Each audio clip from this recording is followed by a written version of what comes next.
okay lang kayo, Aling Linda. Nanganak lang po kasi yung yung gumagawa sa kuko ko. Bata pa ako. Huwag mo na akong pupuin. 45 lang ako. At saka, yung gumagawa sa inyo dati, kilala ko yun. Si Helen, nagkaanak na yun. Pero, walang asawa. Oh, sige. Linda, simulan mo na, ha? Oo.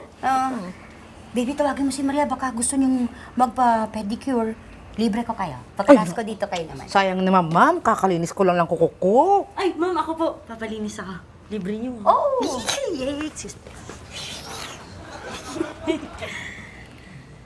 Ma'am, iwan ko lang muna itong susi sa inyo. Lalabas lang po ako sandali. Oy, Robert, baka gusto mo magpa-pedicure. Libre ko. Bilis. Ma'am, salamat na lang ho. Naku, huwag ka nang mahiya. Sige na, minsan lang to. Alam mo naman kuripot si ma'am. Salamat, ha? Oh, huwag ka naman hiya. Sige ho. Teka. Uy, teka muna. Patingin ang paa mo.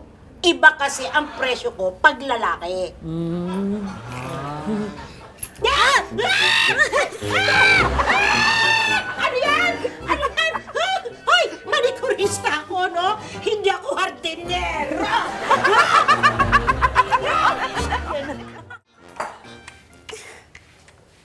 Ay, ma'am. Ano pong nangyari sa inyo? Ko, yung si Linda, minurder yung paa ko. Tingnan niyo. Ay, sandali, ma'am. Diyan lang kayo, ma'am. Inis. O, ma'am, naupo po kayo dito. Thank you. Thank you. Maria, ikaw, kamusta yung paa mo? Okay naman po. Buti ka pa. Eh, ganun po ata talaga eh. Ang alin? Hindi, kasi may kasabihan po na pag swerte sa pera, malas sa paa. Anong klaseng kasabihan yun? Meron bang ganun? What? Ko, tama ka na nga, Maria. Baka pati ulo ko sumakit dahil sa'yo. Good morning, ma'am. Eto na si Boy Luya. Sobra naman to si baby. Ay, bakit? Eh, di ba nga, kaya tinanggihan ni Linda yung paa mo kasi parang luya. Nagpalinis na ako eh. Nahiya ako sa inyo eh. Oh. Uy, patingin nga. Gusto niyo makita? Oo. Dali ah. Wow! Oh. Ayip! Gusto ko lang naman talaga magpa-pedicure eh. Pero tingnan niyo yung nangyari, oh. Ma'am, ganun po talaga yata yun eh. Ang alin?